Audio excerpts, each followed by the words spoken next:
Hi అండి.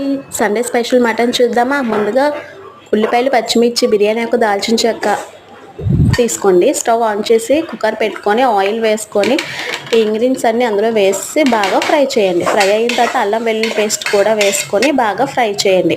ముందుగా కడిగి పెట్టుకున్న మటన్ తీసుకొచ్చి ఇందులో వేయండి. వేసిన తర్వాత కొంచెం మటన్ కొంచెం ఫ్రై అయితే చాలు. ఫ్రై అయిన తర్వాత కుక్కర్ మూత పెట్టేయండి.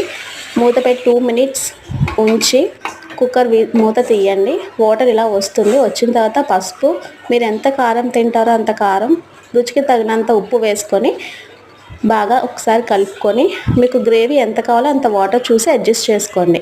పక్కన నేను చారు కూడా చేస్తున్నానండి. కుక్కర్ మూత పెట్టి ఒక 5 విజిల్స్ వచ్చిన తర్వాత కుక్కర్ చల్లారిన తర్వాత మూత ఓపెన్ చేసి మళ్ళీ స్టవ్ ఆన్ చేసి మటన్ కర్రీ స్టవ్ మీద పెట్టి ధనియాల పొడి చాలా ఇంపార్టెంట్ అండి. నేను ఇంట్లోనే తయారు చేస్తాను. ఎంతో రుచికరమైన mutton curry ready. Bye bye.